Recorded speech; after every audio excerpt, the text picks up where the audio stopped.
I don't know why. I don't know why. Nobody answered the question. They still haven't answered the question.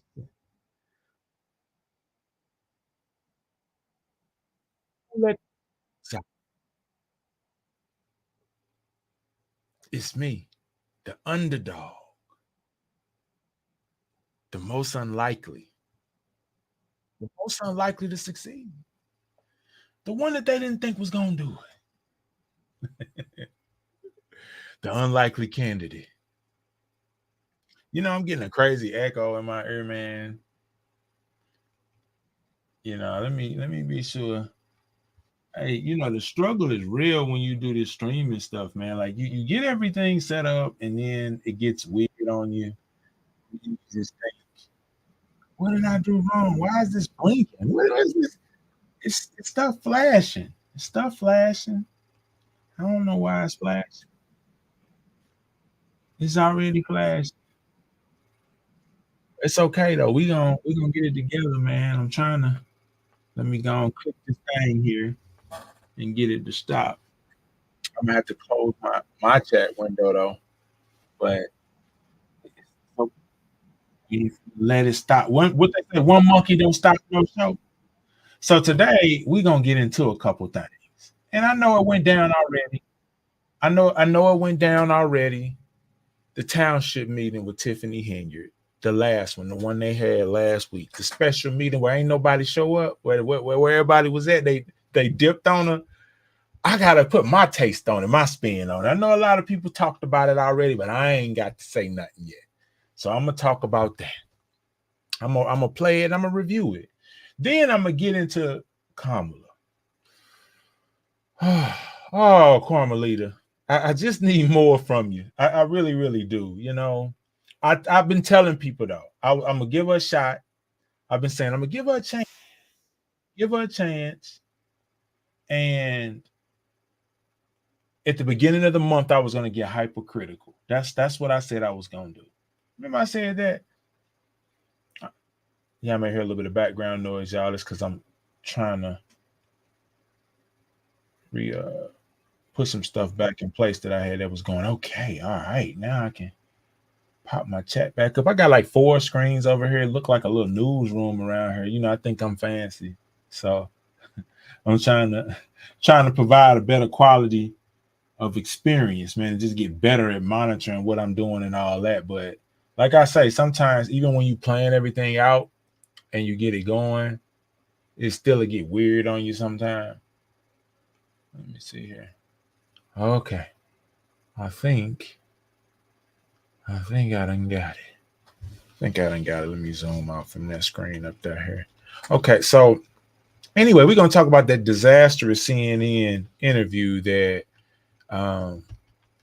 Kamala Harris had. And the thing with that was it was bad. It just wasn't bad. It was bad, but it wasn't bad. If that makes any sense. Like, I think the problem with it was so much hype around it that we just didn't want to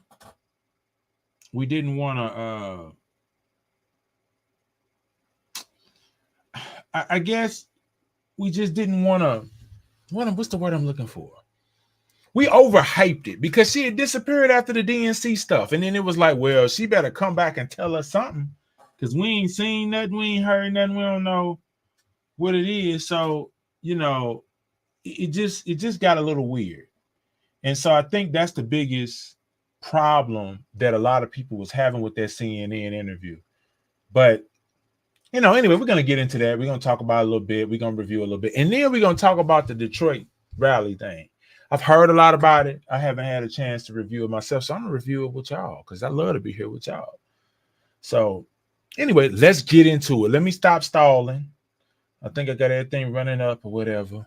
And let's see what happened at this meeting that Tiffany Henyard had where the trustees didn't show up. So let me frame it for everybody that don't know. Because I know some of y'all here already saw it and y'all just love this Dolton drama, this township debacle, all of those shenanigans so much that you like to see it again. And then you want somebody with you to watch it to see if you tripping or if they tripping too, if it's just a family affair of drama. So that's what I think it is. Anywho, she called a special meeting because she has a bunch of events that she wanted to do that she needed money for.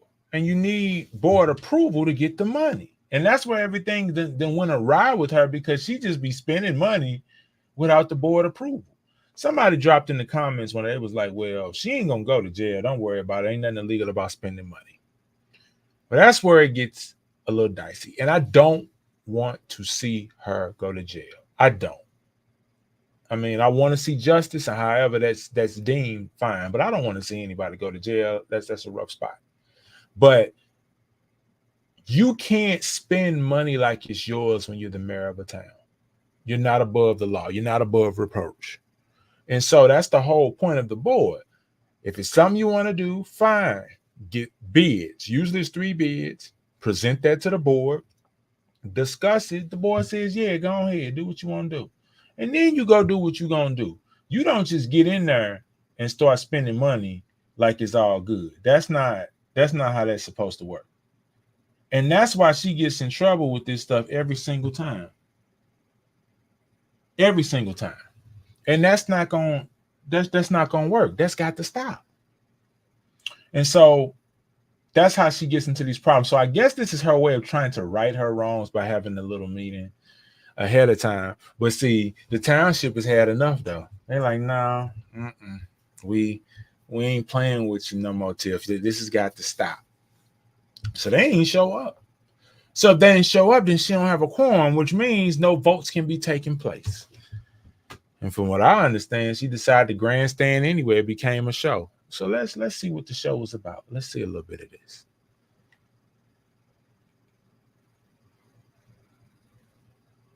How y'all doing? Thanks for coming out today. Give her a minute. She's going to check to see if the board is going to attend this evening. If not, of course, we don't have a quorum. We will not be having board meetings if the board does not show up. So give her a little more time. We try to wait. It's been, 15 minutes now? 20 minutes. So we'll let her call for another 5 minutes to see if they come. If they don't come, then we won't have a board meeting.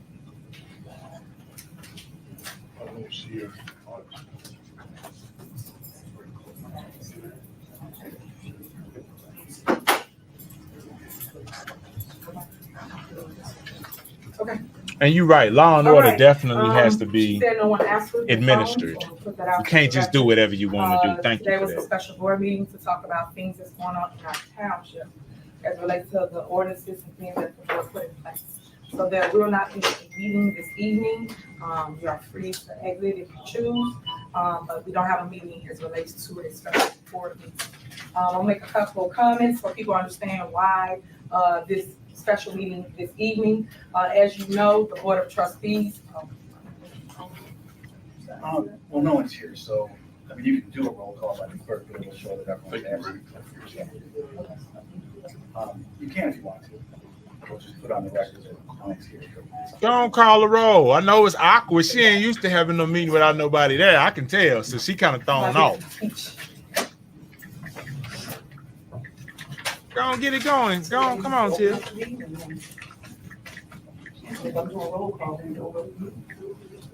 Well, she's called the meeting to order, and she just wanted a roll call. I didn't hear. No one's present. All right.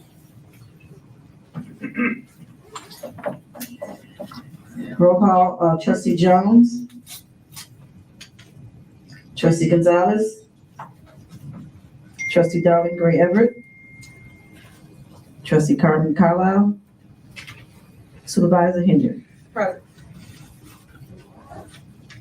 So there's no quorum, so we can't. All right, so as you can see, there's no quorum, so we will not be having an actual board meeting. So as I stated before, if you would like, you can exit now because there's no meeting. I am about to address some things as the supervisor. There will be no comments. There won't be anything. It'll just be me addressing you guys to tell you what's going on in Thornton Township. When can we address you? As you guys know, I just stated what it is. It's not a meeting. So if you want to leave, you can leave, please. See, that's so whack. See, it's early. Let me go on ahead and start because she said there ain't gonna be no comments or nothing. As y'all can see, ain't nobody, the trustees didn't show up, and so I'm gonna address you on some things. The people said, well, can we address you? And she said, I just said what it is. It just makes me wonder. It's like you're not tapped in with your people. These people put you in place. You do have to, you do know when you get voted into an office, when people pick you, it's a relationship. You got to talk to them and let them talk to you. You don't just do whatever you want to do, whatever. You got to talk to your people. So this is me making my statement. Unless you scared, unless you done stole something. So you don't want to hear it? Close the door. Okay, as I was stating, for those that don't know what's going on here in Thornton Township, we had a board meeting about a week ago, I want to say a week or two, and the Board of Trustees have created support. Basically, it was a way to halt things in our township, stop services, stop events, day-to-day operation. And that's the part that a lot of you guys did not hear, did not see, because a lot of people be involved in the mess. You was too busy clapping, yaying, things of stopping progress in our township. As you read the ordinance, and this is why I always tell people to read, because at the end of the day, just like contracts, if you read the contract, sometimes you will miss things that you should have read in its entirety, but we did not, meaning certain people. Basically, it stopped services here in Thornton Township effective Monday. Monday, the staff was not able to even buy ice cream for the seniors. They had an ice cream social. It was held at Calumet City location, and they could not buy ice cream. Come on, make it make sense, y'all. Oh, see, we getting off on the wrong foot.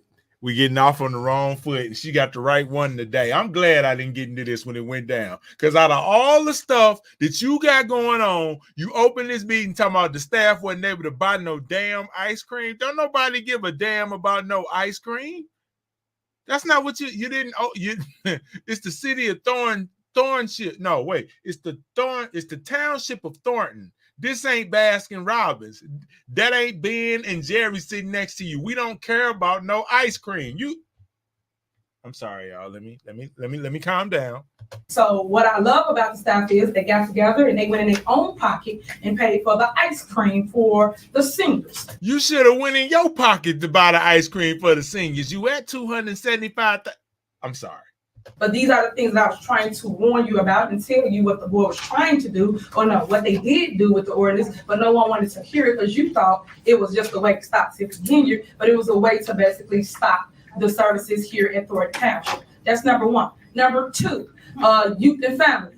That's another thing they stopped. Did y'all know that y'all weren't able to feed our kids, our youths? So we have an after-school care program here at Thornton Township. We was not able to buy food for our kids. That's a program that people sign up prior to school starting. And then what we do is we go pick their kids up from school and we bring them to our Riverdale location where we, meaning the township, is responsible for providing a meal, snack, or whatever you want to call it for the day. And we have your kid for 4 hours. So we had a lot of angry parents that was upset about the structure, the process, and our word is our bond. That's all we have here at Thornton Township. Again, I'm gonna repeat this. The Board of Trustees do not run a day-to-day operation. By putting ordinances and things in place, as I stated in the last meeting, you did not ask the staff their opinion. You did not ask finance their opinion. You did not ask myself, me, the supervisor, my opinion of day-to-day and how it works and what do the staff needs were. You guys just made a law that really affected the entire township. But these are the parts that the news don't show you. These are the parts that you don't see unless you experience it. So some of the seniors, I see you in the audience and you experience it at the Calumet City location. So it just said in my heart that you have to go through these things when you come to your township for help and was not able to get the help that you truly needed, truly desire, and it's a lot more things that's going on. Bingo, it affected our bingo. Bingo, we do go into senior homes. For those that don't know what we do here at Thornton Township, they was not able to get certain services, whether it was gift cards for a big bingo, whether it was products for big bingo. So it was all these things that got stopped based off of the ordinances that was made by the Board of Trustees. So I just want you to understand, when people making laws or people suggesting things, you should speak to everybody in making that law. And that did not happen. People are literally leading with feelings and emotions and not with their. That ain't what happened. Look, and she's framing this in a way to make them look bad. She's trying to make it seem like, the trustees ain't here, they ain't working, and they not approving for y'all to get ice cream and play bingo and gift cards. It's like, no, that's just collateral damage. They're not there because you just spending money all willy-nilly and you feel like you ain't got an answer to no damn body. That's not cool. And then she want to frame it as if they the bad guys. Granted, Thornton Township, the trustees could have handled it better. They sure could have. But she sure could have. Everything ain't her fault, but it's her responsibility because the buck's got to stop somewhere. And that's why you have policies and procedures that every city follows. Because, you can do great things. In my city, I would love for every senior citizen over the age of whatever this legal senior citizen age is, they be changing it, 62, 65, whatever it is, that they don't have to pay mortgage or rent. They should live free. I would love for that. And if I was the mayor, I would want to do that. But I can't just go spending all the money and then the people be like, wait a minute, man, you can't just be paying everybody's more. And that's the thing. You can do great things and have great ideas, but you don't want to just spend the money like it's yours and act like it's all good. And then when something breaks, you turn around and say, but y'all not paying public works and y'all not paying y'all police officers. It's like, yeah, but you decided to let your feelings dictate the bank account without going through the council. That's what trustees are for. That's why they have the different terms in different cities. Trustees, you're putting people in place in trust that they're making the best decisions on how to spend the city's money. Councilmen, you're putting people in place to counsel the mayor, counsel the city administrators and how to spend their money. Without that oversight, what do you have? You end up with layoffs. You end up with budget cuts. You end up with all kinds of things, and you end up with no ice cream for the seniors. Thank you for your comments. This lady that made me mad with this, man. Their minds. This is a business, and you have to talk to your staff as it relates to the day-to-day operation, so you will not hurt or hinder the day-to-day operation. These are the complaints that we had. These are the things that happen within the departments. I have the department heads here today, and they was going to all speak to what I'm speaking to, the issues that they had before them, and the issues that they overcame. So I thank y'all because y'all are really awesome. Y'all give it up for the department heads because thank y'all. I appreciate y'all. If y'all want, I don't know if you feel comfortable still speaking. I know we have a board meeting. Hopefully the news play it. If you want, you can still say something about your department, especially senior services with the ice cream. Excuse you. If you want to say something about it, you can. Marcia, Tamika, y'all want to get up and speak to the fact of your ice cream social? Did you want to say anything? Y'all wait. Okay. All right. So they want to wait to speak to their thing, and then we'll go from there. So each department head has the opportunity to speak and tell you what's going on. Again, if you guys do not want to hear this, there's the door. I've said that several times. Right now, this is not a Q&A. This is me giving my statement so that residents will know what's going on in the township. Okay. All right. I'll wait till everybody exit, then I will finish. I want to hear your report one of these. That's right. You know what he's doing. Taking money. This is the meeting. The trustees told her that she can't steal no more. Right. Thank you, trustees, for not showing up. Make the right people make the report. And thank you for leaving. Okay, so again, that's part of the problem that y'all have right now. It's so many people. Thank you. There's so many issues, guys, and it's so much chaos and so much confusion. And people all got an opinion. Sometimes you have to just sit still and listen to the other side. That way you can decipher what's right, what's wrong. When you just hear one side, you don't know. You hear one side and then get any other side of the truth, especially you news. I've always told you, come and get another perspective, but you guys just write one narrative, and that's negative people. And she's right. Let's be fair for a minute. Let's be fair. People are showing one side of stuff. But this is the thing. it's always been a transparency issue. And that's why people ask her questions that she don't like to answer. And then she likes to rant and rage and then try to talk about educating people and give you fluff. Again, these are good programs, the grass cutting program, the ice cream, the bingo, all I'm with it. Feed the kids, do all that stuff, but you got to do it within limits. Limits have to be set by the board. The board sets the rules and the mayor moves within them rules. The minute the board start doing what they want to do without rules, the minute the mayor starts doing what she want to do without limits, you have a whole lawless situation, a whole lawless society, and that can't happen. I get it, it's about ratings, but get the truth. I'm telling you what happened. I'm telling you what went wrong. I'm telling you that people made an ordinance and it hurt the township. My goal is to make sure I uplift our community. My goal is to make sure that people get the services that they need here at Thornton Township.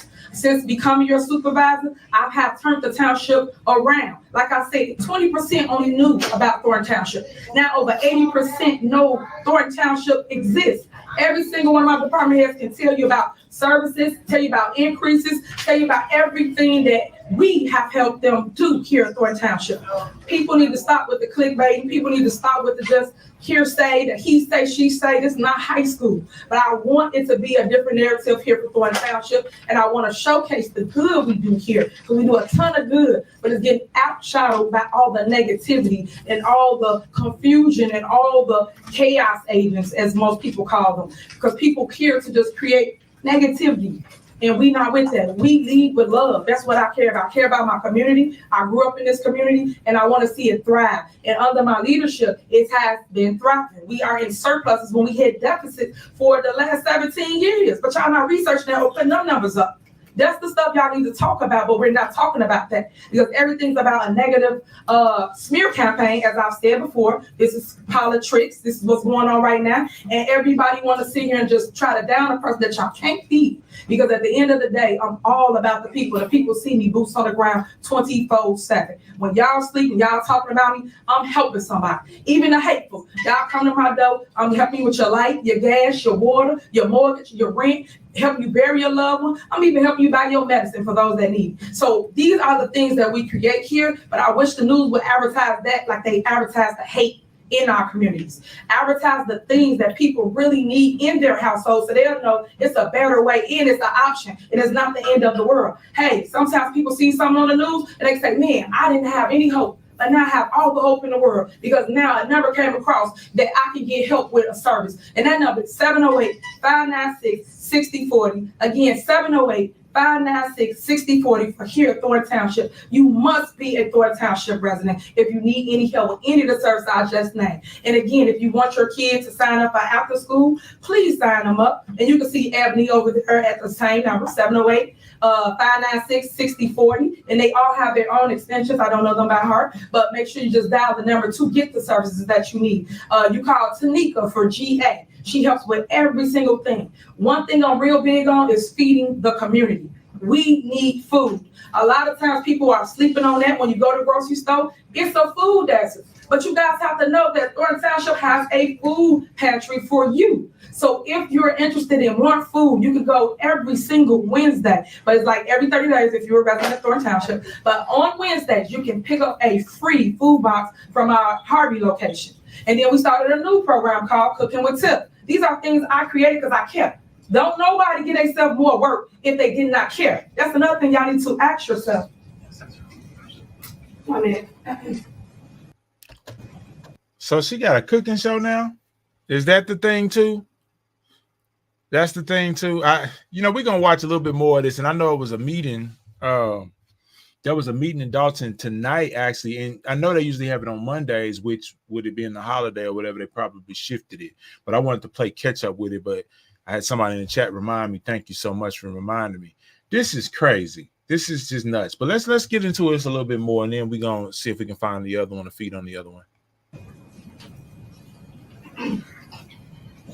All the things that was placed in these ordinances and all the things that you see us doing, these all things we created when we came in office because we really wanted to take on the responsibility of uplifting the community and showing them that, hey, we heard you and we made a plan for it. And your plan matters to us. So all we Shout out to the Lansing Journal for getting this feed, because I'm not going out there to do this, but I appreciate it.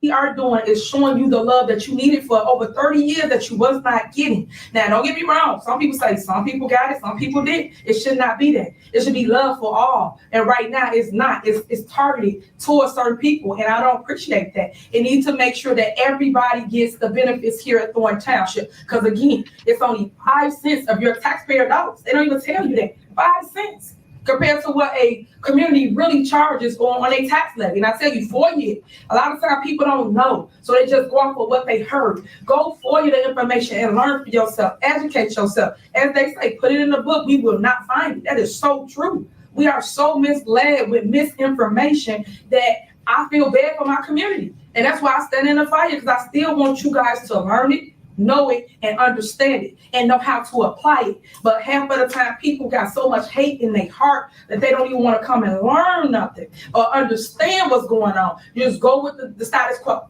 And that ain't what we do here at Thornton Township. We are one big family. Sometimes dysfunctional, but we one big family. So I just want people to understand that and to know that, because we are just people loving on people and people helping each other. And that's what we got to get back to, those roots. Because right now that stuff is gone because of all the things that you see. Think about it. Kids don't even read books no more. Everybody on phones scrolling. That's all they do. And I want to change that narrative. People don't do penmanship no more. That's something else we created and put in the after school program. Oh, where you learn how to write in cursive. We have people come in here and apply for a job and cannot, I repeat, cannot sign their name. They write their name. It's a big difference, but they don't understand it because you took it out of the schools. Also, bilingual. I care about that. That matters in my township. You know how many Hispanics that's in our community that cannot understand English and vice versa? So we have to learn and teach our kids that, hey, here's the opportunity to learn something for free. You don't have to pay for it, because every time people complain, say, I don't have the funds to elevate myself or my kid. So my job is to give you the opportunity to be able to say, hey, I want to take that class. You know how many seniors come to Tech Savvy? All right, y'all. We're going to listen to her Martin Luther King speech a little bit longer, and then we're going to move on to the other meeting that happened tonight. I just had to play catch up myself, and I wanted to catch up with you guys because this is ridiculous. This lady here is something else. How many people are down there literally learning how to use their devices, their phones, their computers, and they're placing those things on their devices? That stuff matters. Because right now, as you know, if you ain't saw before, AI taking over. You have to learn how to utilize and how to do things on your phone. We help you put Zoom on your phone to talk to a loved one in another state or country. We help you do, unfortunately, Facebook, Instagram, all the social media. We help you do all of that. But all that matters to a growing community, especially a senior base. And not only that, some kids don't know how to do it, but I don't know. My 5-year-old, she can run circles around me on that phone. But that's what they do. So all I'm saying is we have to uplift each other and get rid of the nonsense and figure a way to work together. That's what we're missing. All the hooting, hollering, and pointing fingers and back and forth. Enough of that. Stop. Leave that outside. At the end of the day, politics gonna be politics. Politics rule the world. Everybody know that.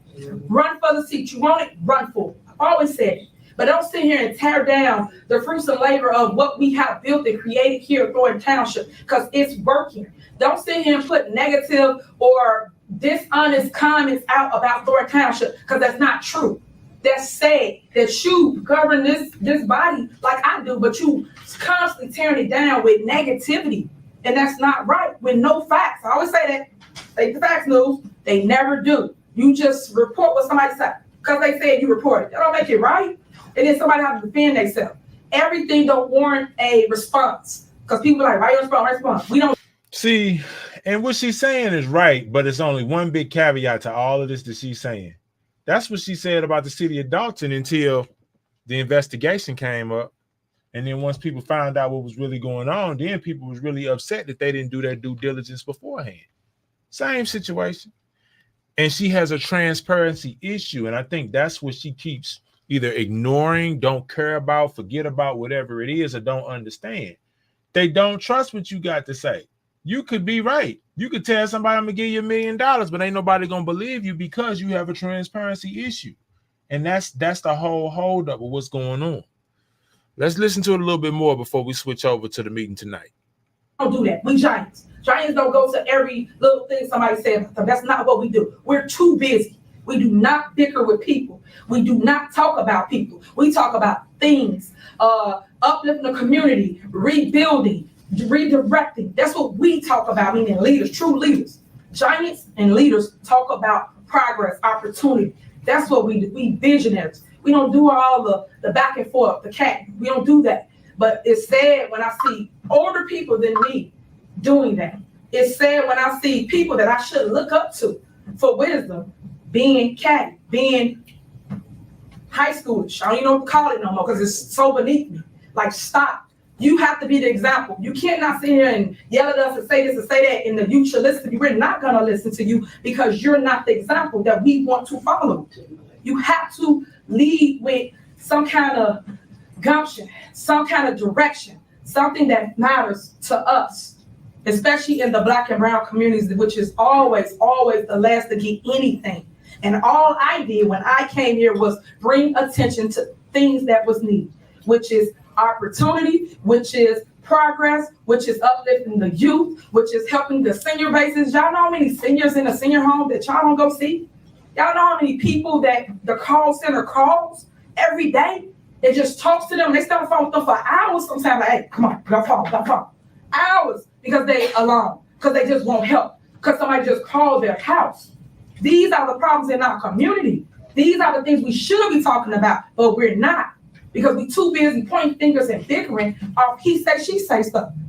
If y'all say things are going on, let the process take its course. But until then, pay attention to what's really being developed and produced in your community. And that's people loving on people. It's a shame that they stopped bingo. Pay attention.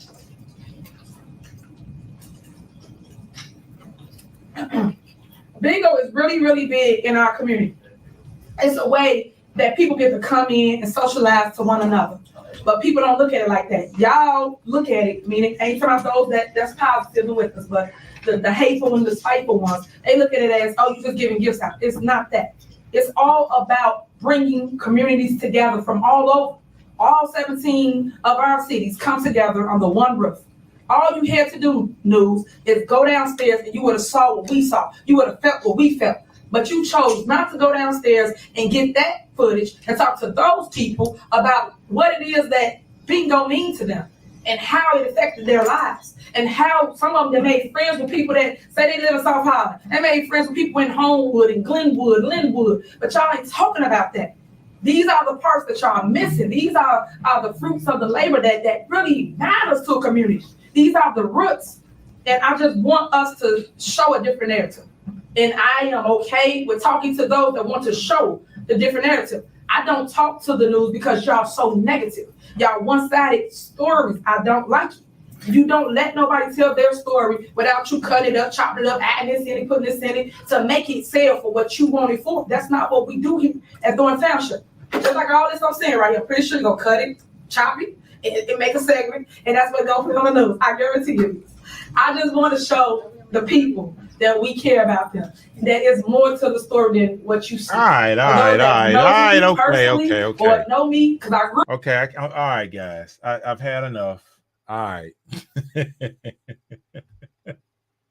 I get it. So she just basically wanted to grandstand because she ain't had nothing else going on, man. Didn't nobody show up to the meeting. She didn't have her quorum. She had to throw a hissy fit. You know, she low-key embarrassed because she's starting to lose control. She's starting to realize that the castle is crumbling. It's starting to go down, you know, and unfortunately, she just makes the whole township look bad when she goes on rants like that, because it's like playing on people's intelligence. People may do stupid things, say stupid stuff, but don't nobody want to feel like they stupid. You know what I'm saying? That ain't something that people are really interested in. So she got to stop, you know. Again, we know she hasn't been indicted for anything. She hasn't been convicted of anything. Everything is alleged with her. But like I always say, everything looks so damn bad, you know, and at the rate she's going, she hasn't given us anything else to make us believe that she's doing the right stuff. So I'm sick of it. I'm sick of it. Let's move on to the next thing. So, and if I can find this link, actually, if somebody, y'all can help me, if somebody drop it in the chat, the meeting for tonight, one of those feeds. But if not, I'll review that later. But I want to touch bases on Kamala Harris. Now, I've been saying for the longest that I was going to give her a little time before I get hypercritical, because I want to see more. And I've gotten ate up in the comments about it too. Everybody like, man, you're drinking the Kool-Aid, whatever. So let me be clear where I stand. I'm not excited about Kamala. I'm not excited about Trump either. But what I've decided to do is not get caught up in the name. I definitely ain't getting caught up in the party. You know, I care about Democrats as much as I care about Republicans. You know, I'm loyal to the policies, not the parties, not just the politics. So my thing is I'm being selfish with my vote. I'm looking at what you gonna do for me and my family. What are you gonna do, Kamala? What you gonna do, Trump? And whoever gonna do the best for me and my family, that's what I'm gonna get into. That's who I'm gonna vote for. I haven't decided who it is. I'm trying to see more. I want to hear more. I'm gonna look at the list and say, all right, this what you doing? A, B, C, D, E, F, G for both candidates. Then I'm gonna look at their track record and figure out, based on your track record, are you capable of doing these things that you say you're gonna do? And then if you're gonna do that, then you're gonna get my vote.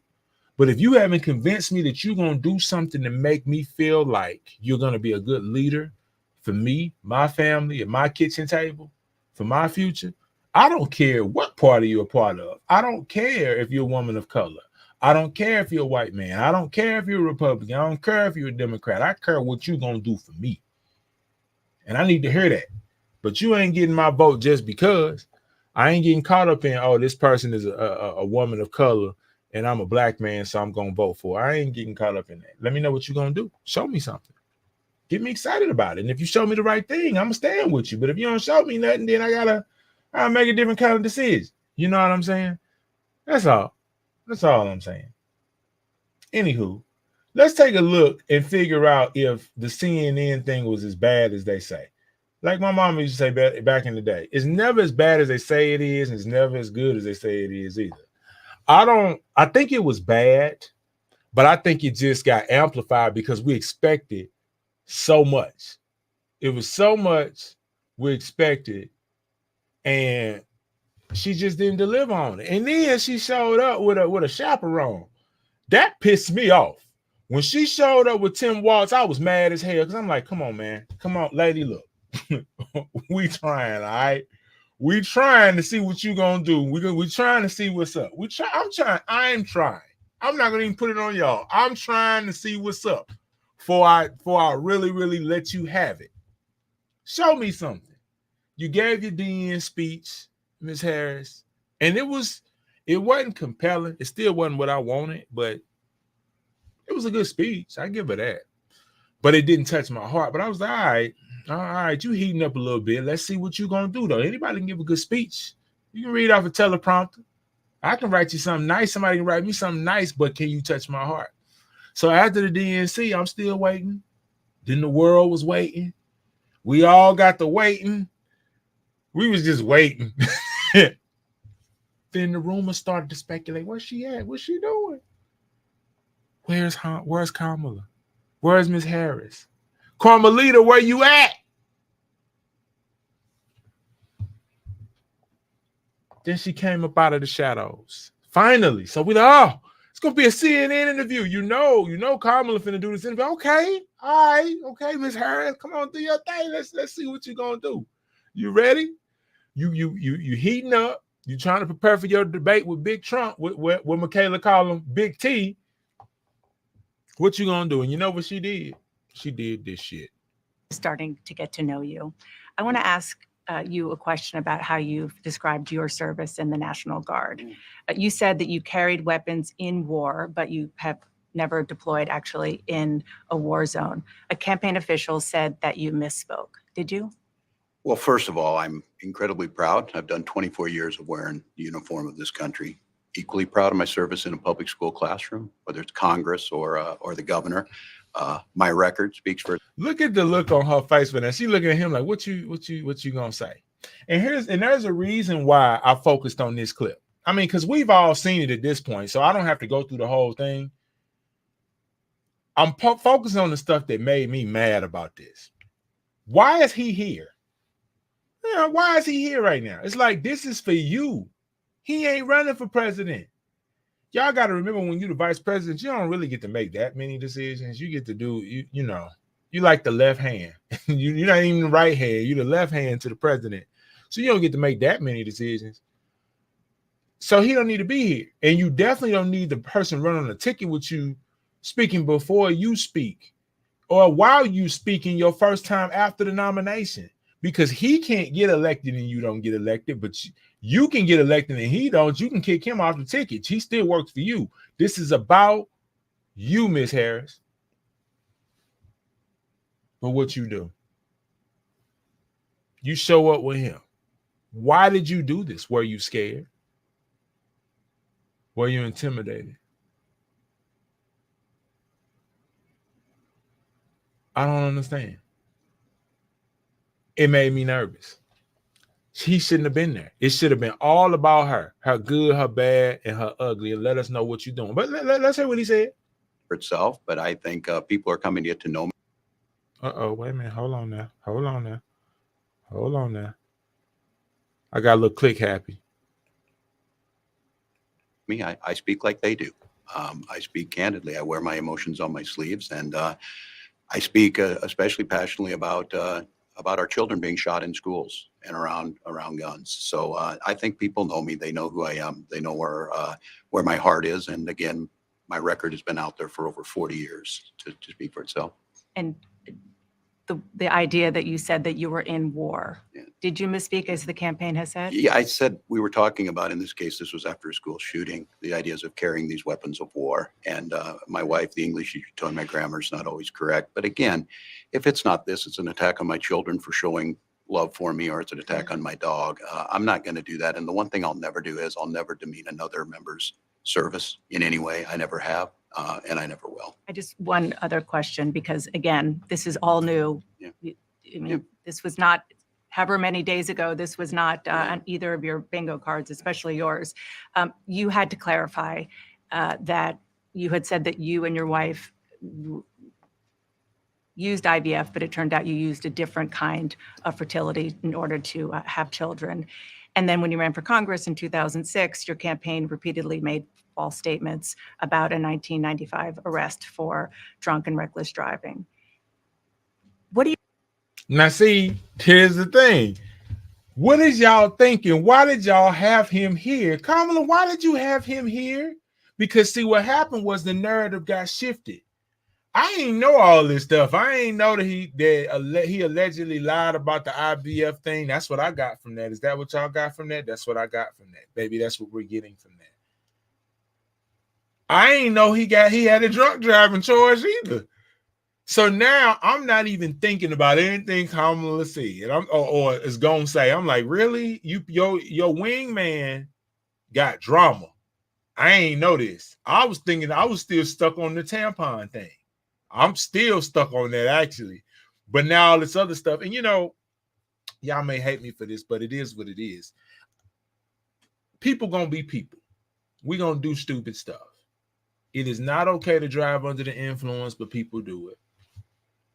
He ain't the first or the last person with a DUI if that's what he has. Like he say, he speak like the regular people. If I am going to elect somebody, I would want to elect somebody that's regular. I don't have any DUIs, but I'm using that to frame the narrative that I would want to vote for somebody who has the issues that normal people have. That's kind of the problem when you got people who are super duper rich that get in office. It doesn't matter who it is. And this ain't directed at Trump per se, but I'm just saying, when people are so far out of touch that they don't do regular stuff that regular people do, it's hard for them to make regular decisions that regular people would make. And so now it's hard to tell what direction they're driving in. You know what I'm saying? But let's get back into this a little bit more before we get into her rally. What do you say to voters who aren't sure whether they can take you at your word? Well, I've been very public. I think they can see my students come out former folks I've served with, and they vouch for me. I certainly own my mistakes when I make them. The one thing I'll tell you is I wished in this country wouldn't have to do this. I spoke about our infertility issues because it's hell, and families know this. And I spoke about the treatments that were available to us that had those beautiful children there. That's quite a contrast in folks that are trying to take those rights away from us. And so I think people know who I am. They know that record. They've seen that. I've taught thousands of students. I've been out there, and I won't apologize for speaking passionately, whether it's guns in schools or protecting of reproductive rights. The contrast could not be clearer between what we're running against. The vice president's position on this has been clear. And I think most Americans. But has it though? Like, has her position been really clear though? I'm not clear. Maybe you're clear. I'm not clear on that. Look, when it comes to the Democratic Party, I ain't clear on shit. I don't know I don't know. I just don't know.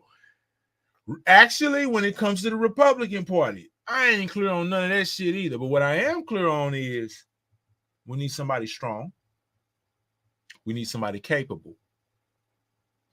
We need somebody that's going to speak to and address the issues that America needs right now in every community. The black ones, the white ones, the Asian ones, every community, the Jewish community, whatever, every community. We need somebody that can handle that. And when I say handle it, I don't even mean you got to go do it by yourself. Every good leader has a good team. But when you put your team together, it got to be people that make sense. That's why I'm looking at Tim Walz kind of crazy. He seems like a nice guy. You know what? I would love to go have a cup of coffee with Tim, have some donuts. He look like a donut and coffee guy. So I would love to have some good donuts, some Cinnabons or something, and some coffee, some strong coffee, early in the morning. Just talk. Tim, what's up? He seems like a regular guy, but is he the guy? That's what it comes down to. Just like, is she the girl? I don't know, man. I don't even know what they get it if you've been through that. I don't think they're cutting hairs on IVF or IUI. I think what they're cutting hairs on is an abortion ban and the ability to be able to deny families the chance to have a beautiful child. Vice President Harris, you were a very staunch defender of President Why did she look scared in that Biden's capacity to serve another 4 years. Right after the debate, you insisted that President Biden. Look, why she look concerned? She looked like, what you gonna say? What's happening? What we doing? And it's making me mad because I expect so much more from her. And I'm not drinking the Kool-Aid. It's just that even if she doesn't win or whatever, candidates that are running, especially in the seat that she's in, I just expect more. Win, lose, or draw. But you know what it is? Here's my consensus. She didn't want this. Dream with me for a second, guys. Think about this. Just give me a minute. Work with me here. She ain't want to do this. Biden was going downhill fast, but she being loyal. She was being a loyal woman. I can respect that. We all got to respect the loyalty. And she was like, damn, he ain't doing too well, but he is my boss and I can't say nothing. What I'm going to say? He ain't supposed to say nothing. I'm supposed to be loyal, right? That's what we doing. All right, I don't know if he can win this election either. Who we going to get? They said, well, we can't get nobody because we got to give the money back. And you know how hard it was to get the money. I think it was $51 million, if I'm not mistaken. So then what y'all gonna do? You gonna run? She was like, what? That's the face she made. That's the face she made when they told her she was gonna run. And she's like, oh no, I don't think that ain't what I do. I already made history. I'm the first vice president woman of color. I'm there. I don't have to be the president. I'm cool. I'm in the history books. It's like, no, don't run now. You gonna do it. And you're going to do it. And you're going to do it the way we say do it. Wait a minute. I ain't ready. And then they like, well, you ain't got that much time either. So you better figure it out. You got a couple months. And this is the face she had the whole time. She was weary. She was scared. Hell, I'm scared for her. We all scared. Because if she acting like this right now, she got a shot. But I don't know. is extraordinarily strong. Given where we are now, do you have any regrets about what you told the American people? No, not at all.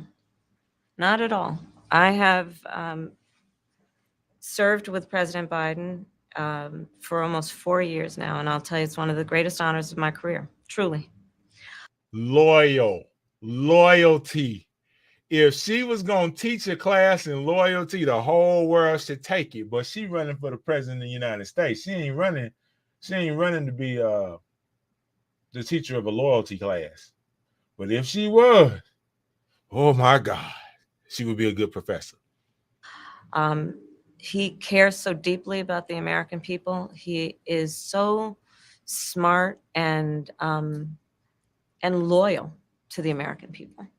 And I have spent hours upon hours with him, be it in the Oval Office or the Situation Room. He has the intelligence, the commitment, and the judgment and disposition that I think the American people rightly deserve in their president. How long y'all think she practiced that? That was a good message. How long y'all think she practiced that little message that she gave? I say 3 days. She may have had that done before the DNC. I don't know, but it was a good, I mean,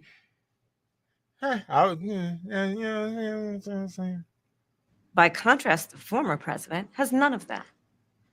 And so, one, I am so proud to have served as vice president to Joe Biden. And two, I am so proud to be running with Tim Walz for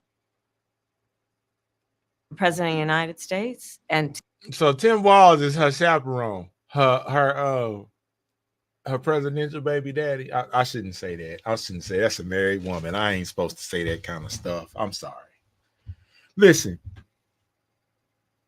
You know what really pisses me off about this kind of stuff? I hate when, and this happens in conversations too. I've had several conversations, and then I try to back off when I do it too, because I can see where it's going. Because when people start talking about politics, I try not to even get in it, because it's like, I'm not finna go there, because I kind of read a little bit more, and I kind of look at a little bit more, and I'm a little bit more objective, because I'm my facts ain't feelings. That's what everybody got to remember.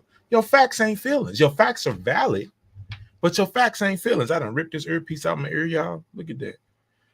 But your facts are valid, but they're not feelings. And so when you gonna vote, your vote is important. Get out here, vote, whoever you vote for. But look at what's really happening. Vote off the facts, not your feelings. This shit look crazy. It be looking crazy a lot. So back to what I hate. When we'll get into the conversation about Kamala, you voting for Kamala? Yeah. And well, what has she done? What's her number one achievement? Well, what has he done? And they're just going on a tangent. But it's like, I didn't ask you about Trump. I'm talking about her. And the reason why that's important is because I don't know everything. None of us do. And so it's important to know what it is, because you may educate me on something. You may tell me something like, for real, she did that? I didn't know that. Well, let me read up on that. Well, thank you for telling me, because I didn't know Kamala did that. Same thing with Trump. And I got schooled one day. I'm going to tell you what happened. I didn't know. And it was a big conversation talking about, well, what has Kamala done for Black people? She has done something, but I'm going to put out a video and then I'm going to get y'all on that. Y'all going to be like, what? For real? But it's a caveat to it. It's going to be really exciting. That's going to be one of the Kamala fans are going to love and the Trump fans are going to love, because it's a twist to it. It's really interesting. But I didn't, I was like, well, what has she done? And then my next question was, all right, let's put Black people aside. Let's not get caught in the minority group. What has she done, period? And then the first thing somebody said was, what has Trump done? What has Trump done for Black people? At first, I didn't know until somebody schooled me on it. They said, well, I challenge you to look into the opportunity zones. I challenge you to look at the Platinum Act. I challenge you to look at the First Step Act. And then I start looking at stuff, and I'm like, okay, it's some things here that I need to investigate. I need to read up on. So my point in saying that is, it's not cool when you ask about one candidate A, what have they done? And then they just start bashing candidate B. or you ask about candidate B and they don't answer what candidate B done, they start bashing candidate A. No, tell me what's going on.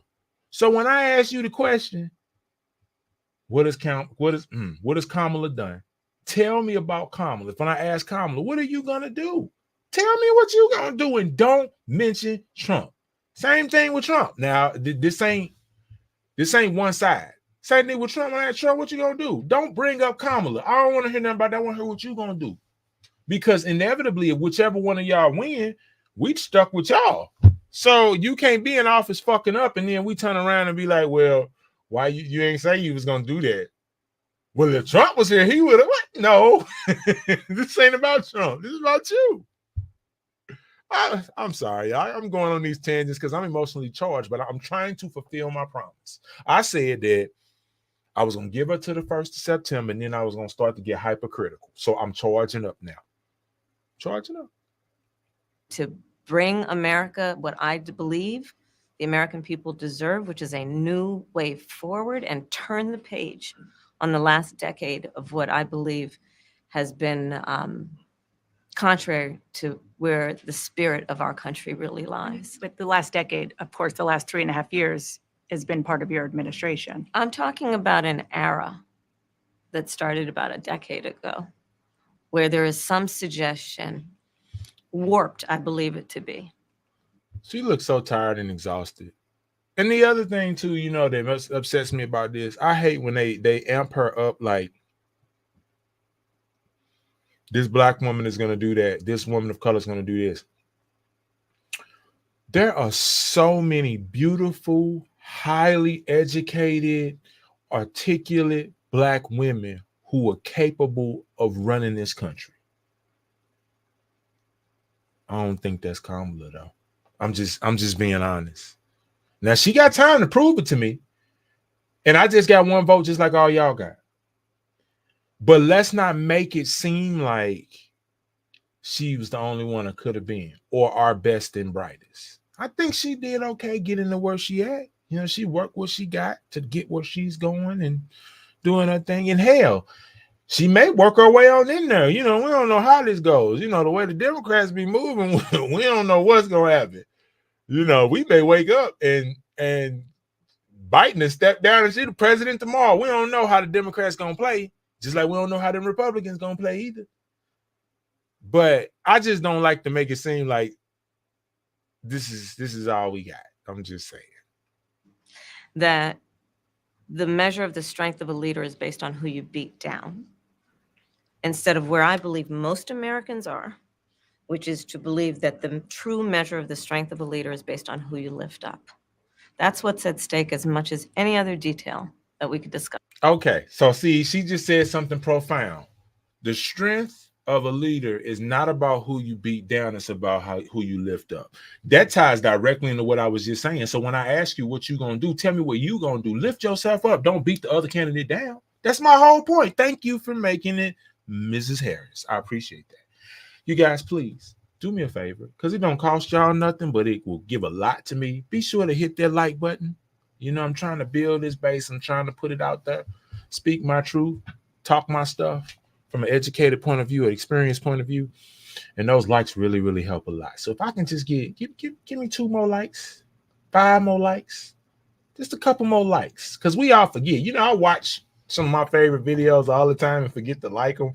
Hell, I watch stuff all the time and I forget to even subscribe. I'll be like, man, this was good. And they're like, where did that go? And I just forgot. So please don't forget about me. Us in this election. Because we haven't had a chance to talk, I'm just curious, staying on President Biden, when he called you and said he was pulling out of the race, what was that like? And did he offer to endorse you right away, or did you ask for it? It was a Sunday, so watch for the pivot. See, the answer to that question was, if it should have been, oh, it felt good that he endorsed me. I'm so grateful for his endorsement. I'm really going to do the best I can for the American people. What did she say? Here, I'll give you a little too much information. Go for it. There's no such thing, Madam Vice President. My family was staying with us, and including my baby nieces And we had just had pancakes and, Auntie, can I have more bacon? Yes, I'll make you more bacon. And then we were sitting down to do a puzzle. And the phone rang and it was Joe Biden. Okay, y'all. See, and it's cute because her baby nieces was in the picture, and they're so adorable. There's some beautiful little girls, but that ain't what we trying to hear right now. No, we want to know, what was it like? Don't pivot and deflect. Tell us the thing. Tell us the thing. You want to talk about bacon? Everybody love bacon. Don't bring up bacon right now. Don't bring up no pork right now. Tell us what it was like when he gave you the endorsement.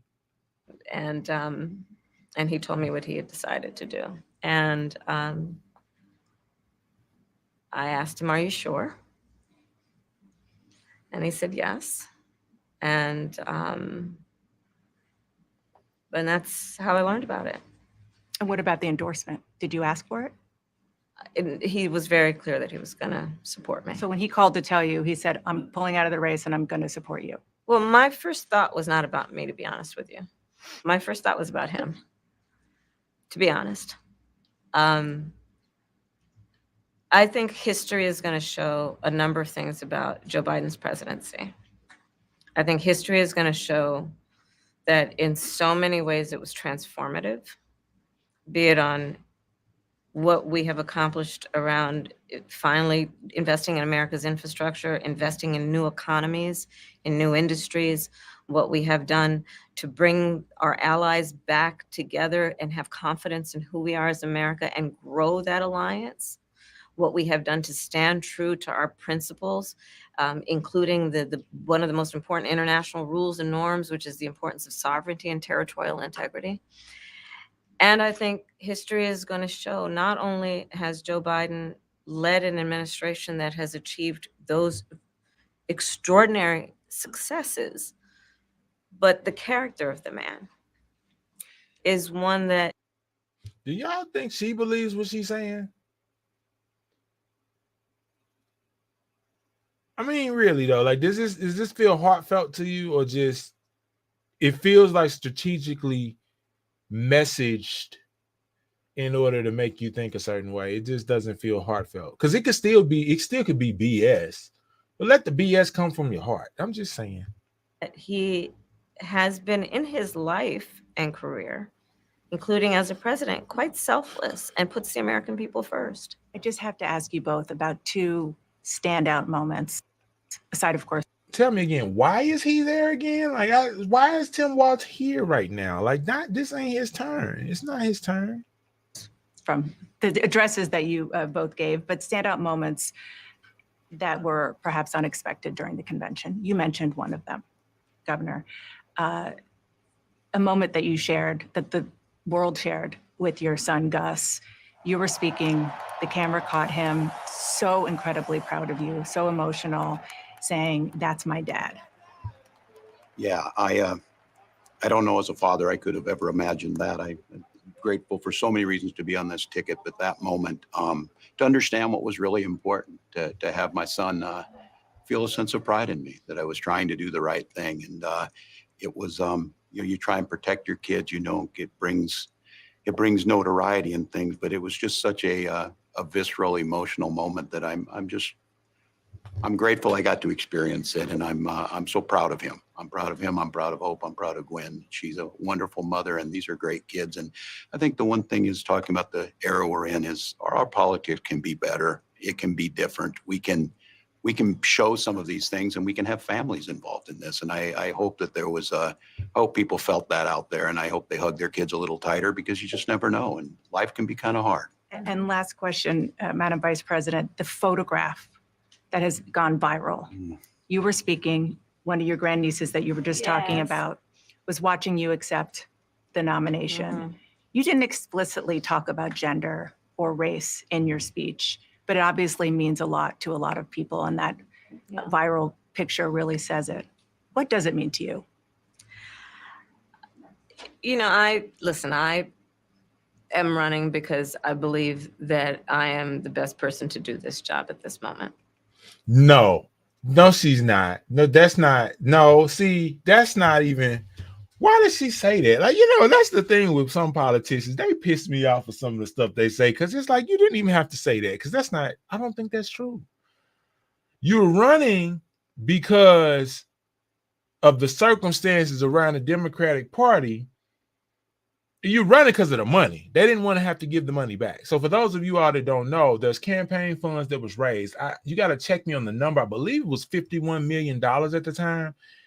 Based on campaign laws, the financial part of the campaign laws, if the Democrats would have picked somebody else to run, then they would have had to disperse all the money back to all of the donors and then try to raise the money again.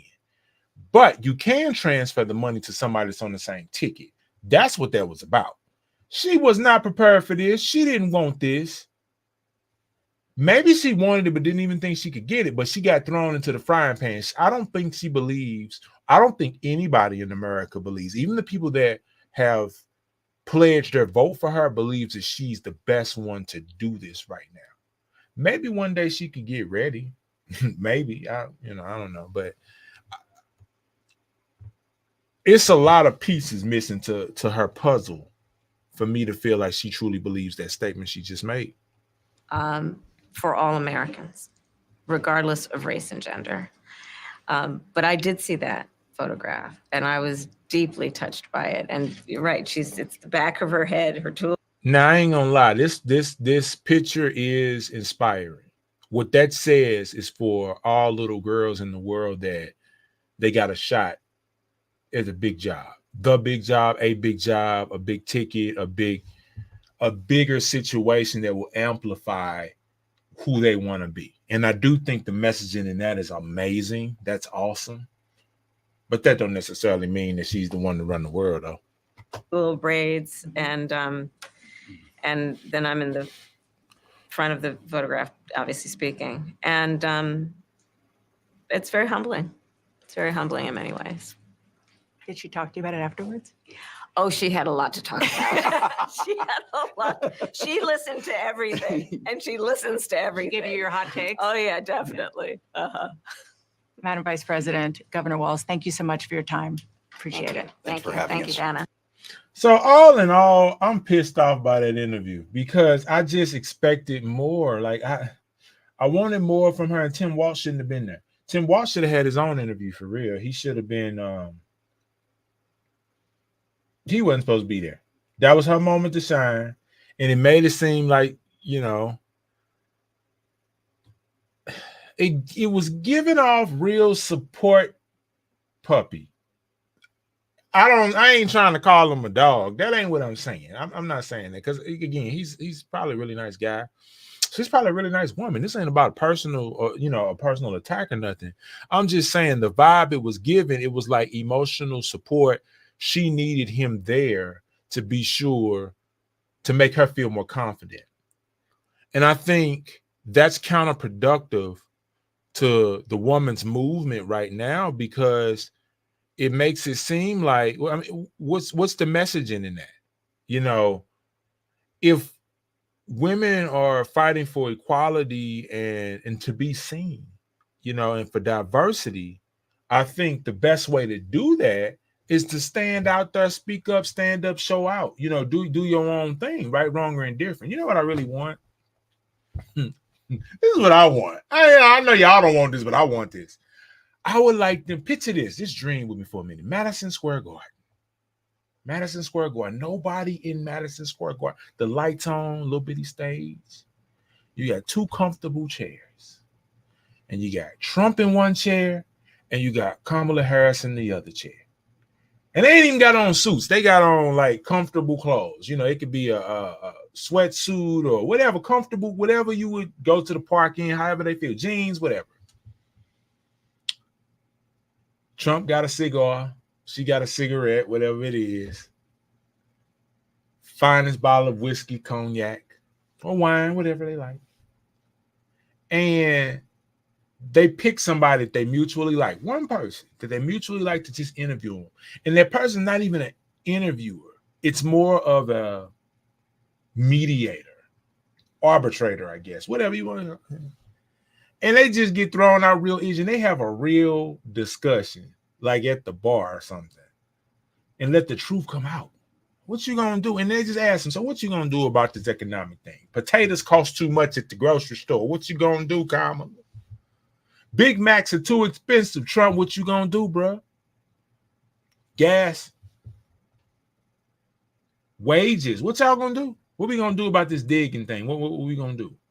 What the hell is gonna happen at the border? Because there's too many people coming through. What y'all gonna do? What's the plan? We sending a whole lot of money across them waters. Is that necessary? What we gonna do? We funding a lot of things that I don't think we should be funding. What y'all gonna do? And then they just have a real discussion, like real people having real issues. Now it might be a little cussing, and those super duper conservatives, not the regular conservatives, but the super duper conservatives that don't like the cussing, they ain't gonna like that. They ain't gonna like that. But the other conservatives, they can handle a F word or two here and there. They'll be all right. It's all right. y'all got to know I'm silly, but I'm serious though. As far as put them in a comfortable environment and let them speak their truth without the spin. Because that's what we got to do. Because that's the thing. They can't be spinning that when you're talking to the leader of China. To those Arab leaders, they're not looking for the spin. Because it's hard to spin stuff in different languages. See, that's the thing people don't talk about. So you got to stand firm. When you say no, no got to mean no in every language. When you say yes, it's got to mean yes, and you got to stand on it. At some level, the leaders of these countries, they're still gangsters. What do I mean by that? Their interest is in the people that they lead and protect. And they manage people with guns, planes, and tanks and stuff. So it's situations that they're going to be in where they're going to say, no, this is how America's going to do it. And this is what America expects. And if you don't do it this way, here's the consequences and repercussions. I don't like war, you guys. I don't. But I acknowledge the fact that at that level, stuff happens. And so you need to be sure you have a leader that can stand firm on that and know when to hold them and when to fold them. Ain't that what Kenny Rogers said? So, I don't know. Let's get in this other thing before we wrap up. I ain't really seen this Detroit thing yet, where she was in Detroit. I hope she don't piss me off with this, man. I'm a little nervous because sometimes, man, Kamala makes me nervous. Good afternoon, Detroit. Oh, it's good to be in the House of Labor. Can we hear it for Tyrese?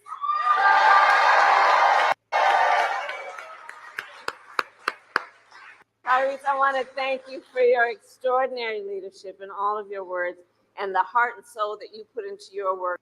Like I know all the members of LIUNA and everyone here does every day because we love our country and we know what is at. I have. I'm sorry. I absolutely have. I have looked at the comments. Like I was saying earlier, got a bunch of screens going on, and I'm trying to get better at it. So forgive me if you guys. I got to get better at that. So no, I value your comments, whether I agree with them or don't, and I thank you for being here because you could have been anywhere in the world, but you're here with me.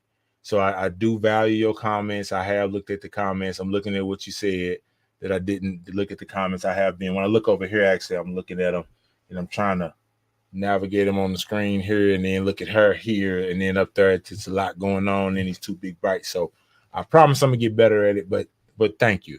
Thank you for calling me out on that.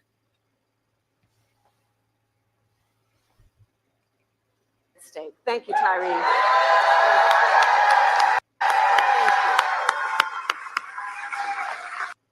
So it is so good to be with so many incredible leaders and elected officials who are here. Governor Whitmer was here earlier, Senator Stabenow. Your next United States Senator, Representative Elisa Slotkin. And I always want to thank Representative Dingell. Where is she? There she is. Stevens, Stadinar, all of you for the work that you do every day. And to all the labor leaders who are here, I thank you all for your extraordinary work. Don't we love Labor Day? We love Labor Day. It's always been that way, right? The way we celebrate Labor Day is we know that hard work is good work. We know that when we organize, when we bring everyone together, it's a joyful moment where we are committed to doing the hard work of lifting up America's families. And I want to thank everyone here for that work and the way you do it every day, including General President Booker of the Laborers, President Fain of UAW, President Pringle of NEA, President Slevin of the Utility Workers, and President Weingarten of the AFT.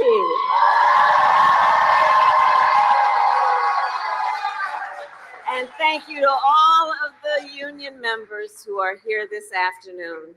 So on Labor Day and every day, we celebrate the dignity of work. The dignity of work. We celebrate unions because unions helped build America, and unions help build America's middle class.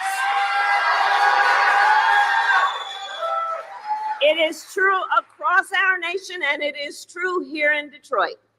Nearly 140 years ago, in this very city, 10,000 people marched in one of our nation's first Labor Day parades. Many held signs that read, "Divided, we can beg. United, we can demand."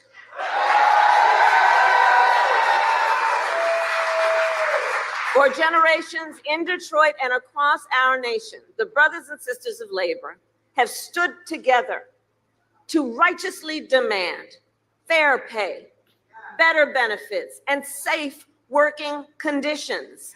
And let me say, every person in our nation has benefited from that work. Everywhere I go, I tell people, look, you may not be a union member. You better thank a union member for the 5-day work week. You better thank a union member for sick leave. You better thank a union member for paid leave. You better thank a union member for vacation time.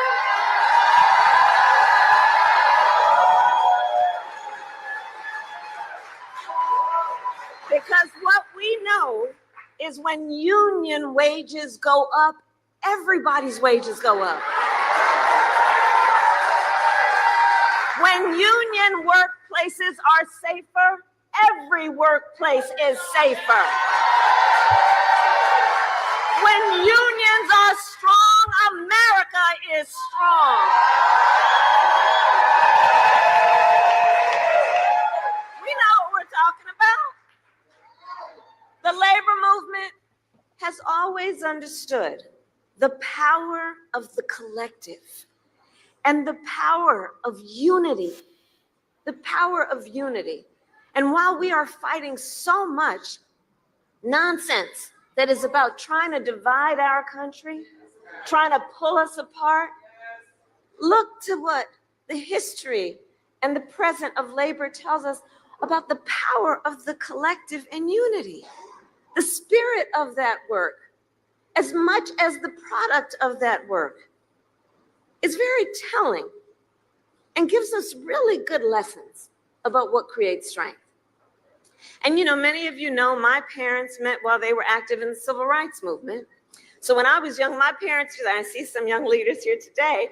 When I was young, my parents would take me to the meetings. I see our young leaders. And take me to the marches. I was in a stroller.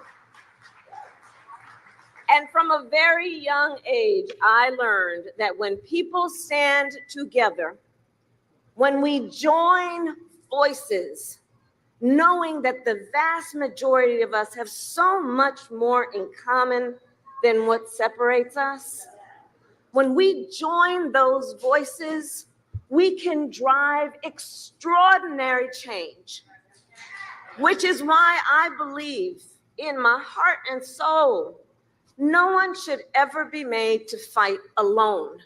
We are all in this together. You know what?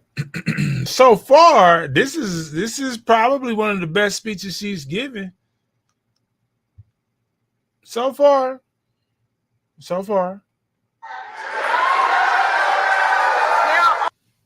And it could be because the labor unions don't play. Labor unions don't play. All in this together. But I'll tell you, I think that there has been a certain backward thinking approach over the last several years, which is to suggest to suggest that the measure of the strength of a leader is based on who you beat down, instead of what we know, the true measure of the strength of a leader is based on who you lift up. Who you lift up. That's the measure of the strength of a leader. Let's stop with the nonsense. And in this election, we all here know there are two very different visions for our nation. Ours focused on the future, the other focused on, let's just get through the next 64 days. How about that?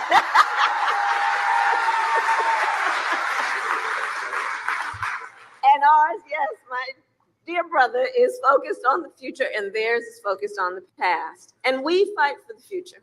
We fight for a future where all people receive dignity and respect and opportunity, for not just for some, but for all. That's what we are fighting for. And so we are 64 days out from the election day. And in Michigan, mail-in absentee voting starts in 24 days. 24 days. So this election and our fight is a fight for the promise of America. A promise. I love you. And ours is a fight. I want to see this crowd, though. I wonder if they're going to pan the crowd or something like that. For the promise of America, a promise of freedom, of opportunity, and justice, not just for some, but for all. But what we know is as we fight to move our nation forward, Donald Trump intends to pull us back to the past. But we're not going back. We are not going back. We're not going back.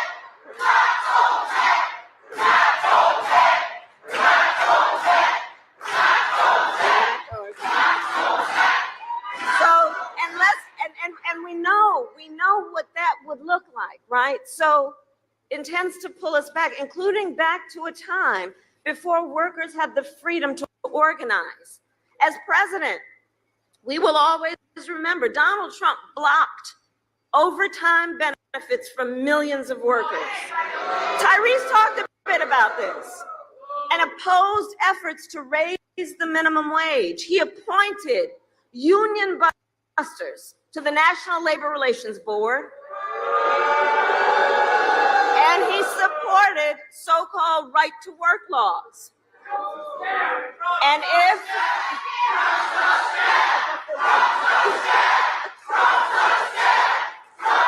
well, here's the thing. We have a choice here, right? And we're not going back, because we also know that if Donald Trump were reelected, he intends to give tax cuts to billionaires and big corporations. He intends to cut Social Security and Medicare. He wants to impose what in effect is a national sales tax on everyday products and basic necessities that will cost, and economists have said this, that will cost a typical American family almost $4,000 a year. He wants to repeal the Affordable Care Act. and take us back to a time in our country which most of us remember, when insurance companies, you remember, had the power to deny people coverage based on a pre-existing condition. Remember that? Deny people, children who had asthma, a survivor of breast cancer, a grandparent with diabetes.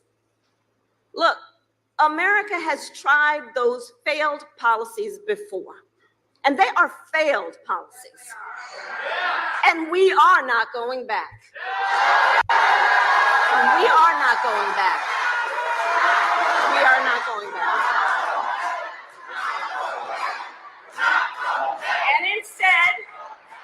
And instead, we fight for a future where no person has to go broke just because they got sick. And so when I am president, we will continue to strengthen the Affordable Care Act. We will bring down the cost of prescription drugs, not only for some, but for all Americans.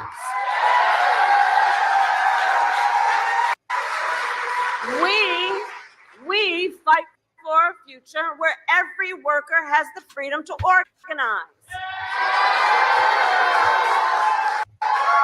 And so when I am president, we will pass the PRO Act and end union busting once and for all.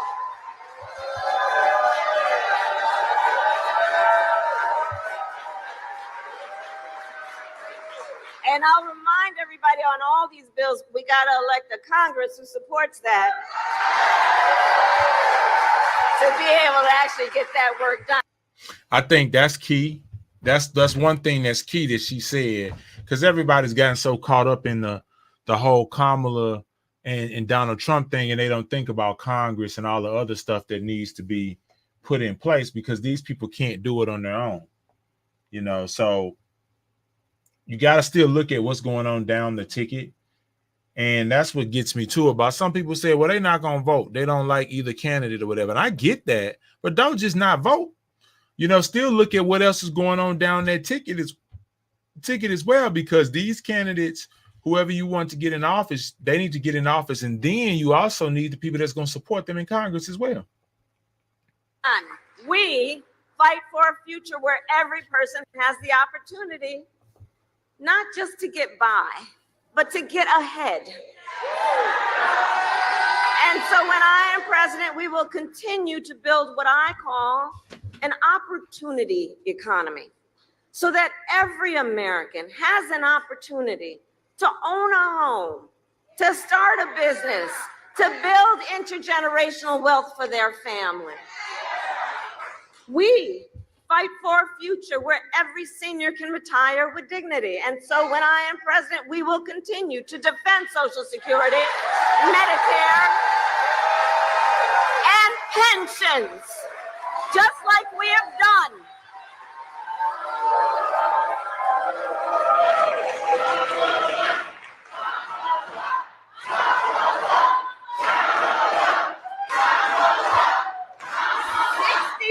Days. 64 days. The most important election of our lives, and probably one of the most important in the life of our nation. And here's what I'd say to all the brothers and sisters assembled. We know this is going to be a very tight race to the very end. We know, and I got your back, but I'm telling you, we know how they play. We know what they do. So let's not pay too much attention to the polls. Let's know, like labor always does, we are out here running like we are the underdog in this race, because we know what we are fighting for. We know what we stand for, and that's why we know what we fight for.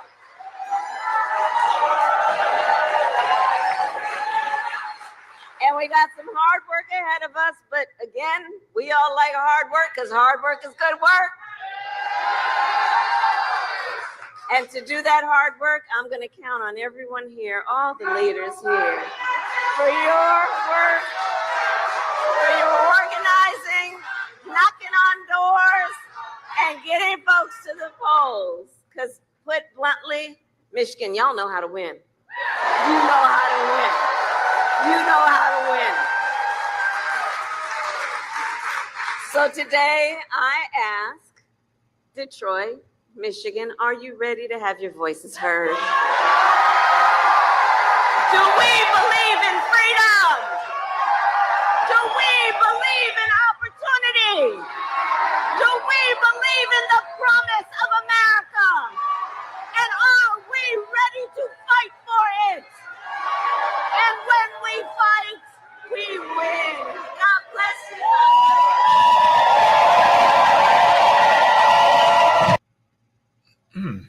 Okay. All right. Okay. So I think that was one of her better speeches. I still think she looks a little tired, but she still was able to pull energy in a way that was beneficial to her. I think it was a little bit more heartfelt. I think it was a touch more compelling. I think she's getting better. It was sure of a 360 than that CNN debacle. I did not like that CNN thing. On this speech, man, if I was the teacher, I would give her a B. I would give her a B plus, actually. We know it was still scripted to some degree, but she hit those talking points. She nailed those, and then she seems like she identified with the people. But all of them got to be the judge of if she has the track record to do the stuff that she says she's going to do. Because when you break it down, what did she really say she was going to get done? You know, what I heard, and tell me if you heard something different, but for what I heard, she's just going to double down on what Biden was doing. That means that if you're happy with the Biden administration and you want more of it, that's what Kamala's planning to bring to the table. But what I also would say is Kamala is in between a rock and a hard place too, because on one level, she's not really supposed to just put her policies out there while she's still under the Biden ticket, because it almost seems undermining. But at the same time, she's running to be president. He ain't running again. So she's got to put herself out there, win, lose, or draw, and work with it. You know, so it is what it is. You got to see what we got to see what this is going to be. Like I say, it's going to continue to get real WWF. I'm expecting to see some interesting things that's going on. But anyway, thank you guys for tuning in. I'm sorry I didn't address some of you guys' comments as quick as you would like. Some of them I missed. Like I say, man, this struggle streaming is a thing, man. So it's just a lot when you got something playing and lights in your face and then reading and stuff. So I'm actually trying to find the right setup that'll make it real easy and comfortable to be able to see you all's comments, address it immediately, and then still keep up with the content and stuff like that. So again, it'll get better. Again, appreciate you guys. Appreciate the likes. Appreciate the comments. Appreciate the discussion, you know, because we all got opinions. And I think one thing we all have in common, regardless who you vote for, who you support, what party you with, we want the best for this country because we all got to live in it. So anyway, until next time, stay unstoppable. Wait a minute. That is not the slogan. Let me try this again. Here we go. Until next time, be unlikely and stay unstoppable. And I'm going to catch you on the next one.